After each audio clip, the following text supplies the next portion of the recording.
સાબરકાંઠા જિલ્લા આરટીઓ કચેરી જર્જરિત ઇમારત અને મોતડીથી લોકોમાં ભય, તાત્કાલિક રિપેરિંગની ઉઠી માંગ।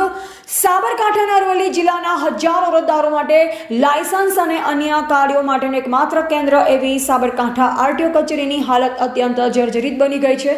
અંદાજે 25 વર્ષ જૂની આ ઇમારત અને તેની સાથે જોડાયેલી મોતડી અત્યંત ખરાબ હાલતમાં છે।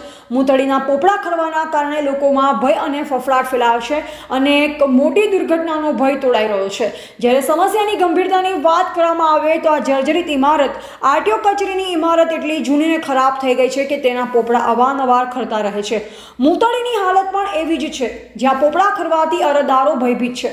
તાજેતરમાં પોસીનાથી આવેલા એક અરજદાર પર પોપડા પડ્યા, સદભાગ્યે કોઈ જાનહાનિ થઈ ન હતી। દરરોજ હજારો અરજદારો કચેરીની મુલાકાત લે છે અને આ જર્જરિત માળખું તેમની સુરક્ષા માટે જોખમ ઊભું કરી રહ્યું છે। આરએનબી વિભાગને આ જર્જરિત ઇમારત અને મોતડીના રિપેરિંગ માટે અનેકોવાર રજૂઆત કરવામાં આવી હોવા છતાં પણ અધિકારીઓ કઈ તસ્દી લીધી નથી।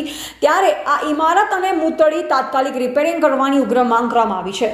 અમારા સાબરકાંઠા જિલ્લાના ભારતની અસ્મિતાના સંવાદદાતા રાજકમલસિંહ પરમારે આરટીઓ અધિકારી ચાવડા સાહેબ સાથે વાતચીત કરી।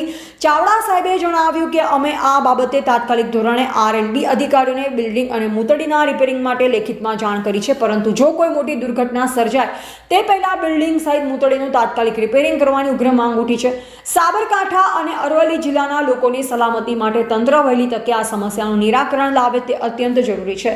જ્યારે ભારતની અસ્મિતા આ જનહિત અહેવાલ દ્વારા પ્રસારિત કરવામાં આવ્યો છે, જેમાં તંત્રને આ સમસ્યા પ્રત્યે જાગૃત કરી તાત્કાલિક પગલાં લેવાની અપીલ કરવામાં આવી રહી છે। હવે જોવું રહ્યું કે તંત્ર ક્યારે આ સમસ્યા હલ કરે છે અને અરજદારોને સુરક્ષિત વાતાવરણ ક્યારે પૂરું પાડે છે। એવા રાજકમલસિંહ પરમાર, ભારતની અસ્મિતા, સાબરકાંઠા।